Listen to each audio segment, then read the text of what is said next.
Muy buenos días. Vamos a seguir estudiando el libro de Juan. Volvemos a empezar en el capítulo 20, en el versículo 31. Pero estas cosas se han escrito para que creáis que Jesús es el Cristo, el Hijo de Dios, y para que creyendo tengáis vida en su nombre. Quiero resaltar que cuando aquí se menciona Jesús es el Cristo, para los judíos eso era muy importante, porque el Cristo significa el Salvador. Entonces podemos volver a leer que Jesús es el Salvador, el Hijo de Dios. Vamos a ir al capítulo 3 de Juan y vamos a estar viendo la conversación que Jesús tuvo con Nicodemo. Nicodemo era un hombre estudioso de la ley, un fariseo. Y estas personas tenían una autoridad política y también una autoridad religiosa. Ellos tenían que conocer la ley. Si vemos al fariseo quizás más famoso que hay en la Biblia es Pablo, que él decía, soy fariseo de fariseos, sí, en cuanto a la ley, irreprensible. O sea, que no fallaba en nada. Para ellos eso era muy importante.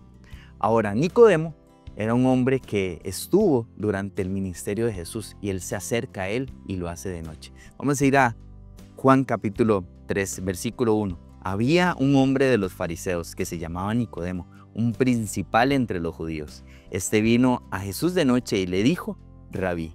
Eso es muy importante. Lo primero que Nicodemo hace es reconocerlo como un maestro. Rabí es eso, el maestro.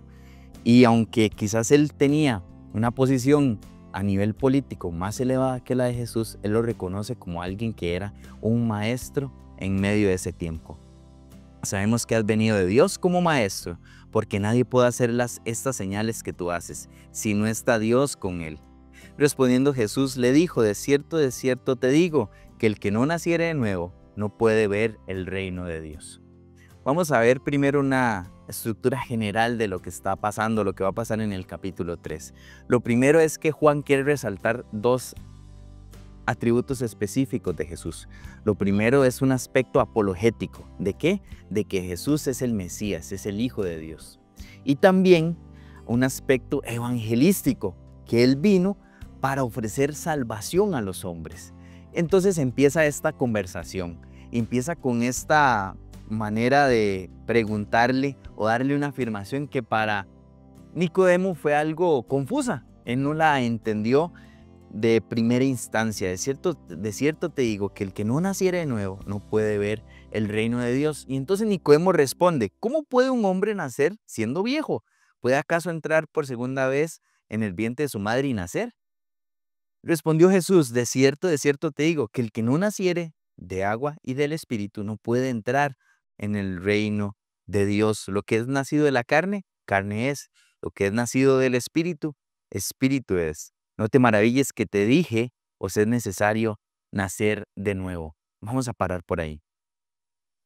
Nosotros podemos ver en capítulo 3 una división quizás un poco más amplia, cuando vemos que desde el versículo 1 hasta el versículo 10 se tiene un diálogo entre Nicodemo y Jesús, donde hay preguntas y hay respuestas. Hay afirmaciones y explicaciones de esas afirmaciones. Y después vemos a Jesús dando un discurso sobre el plan de salvación que Dios tiene para la humanidad, a partir del versículo 11 hasta llegar al 21, donde está incluido el versículo más famoso de la Biblia. Y ahorita vamos a llegar a esa parte.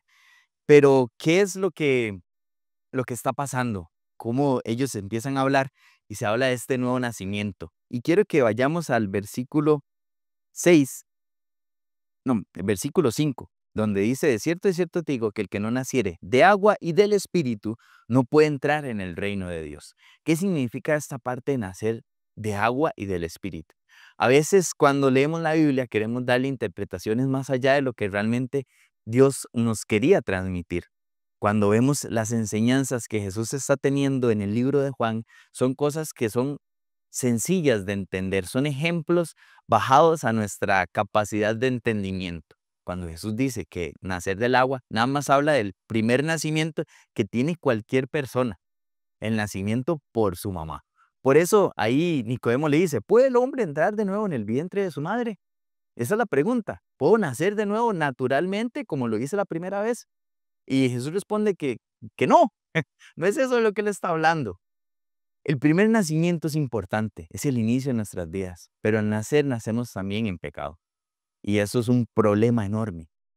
Y Jesús dice y marca ese problema, una realidad. El primer nacimiento no es suficiente para poder llegar al reino de los cielos, para poder tener salvación, sino que se necesita un segundo nacimiento, un nacimiento espiritual.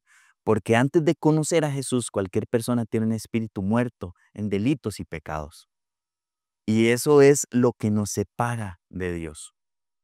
Pero hablando del Espíritu, entonces Jesús llega al versículo 8 y dice, el viento sopla donde quiere y oye su sonido, mas ni sabes de dónde viene ni a dónde va. Así es todo aquel que es nacido del Espíritu.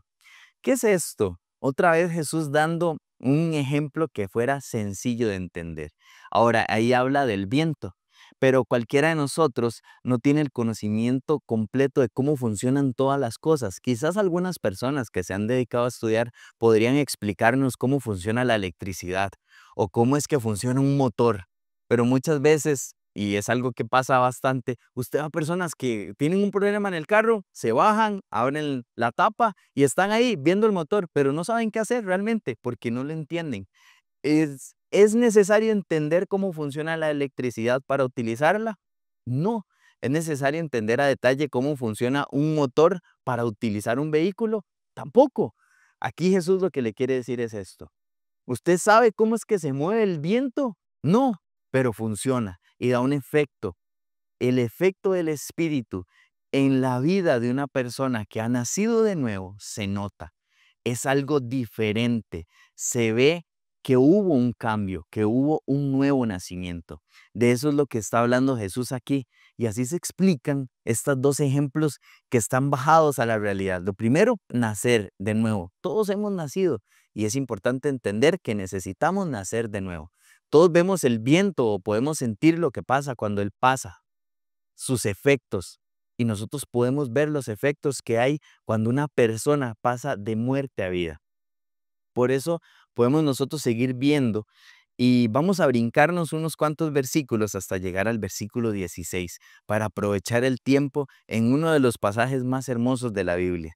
Dice así Juan 3:16, porque de tal manera amó Dios al mundo que ha dado a su Hijo unigénito para que todo aquel que en él cree no se pierda, mas tenga vida eterna.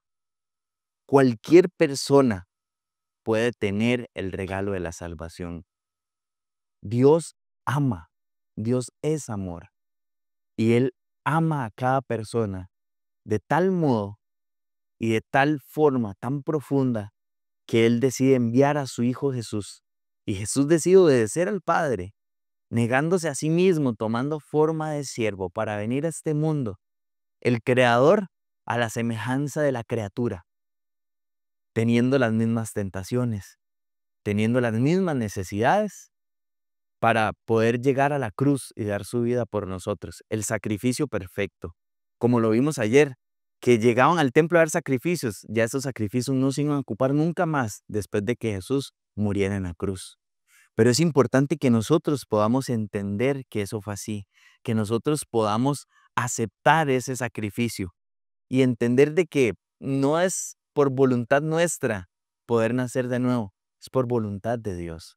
Y es por el arrepentimiento de reconocer nuestra condición de pecadores, de nuestro primer nacimiento y nuestra insuficiencia también para cubrir los pecados y poder aceptar que solo Jesús pagó por mí en la cruz y que yo me voy a arrepentir de mis pecados y le voy a dar mi vida a Él como mi Señor y mi Salvador.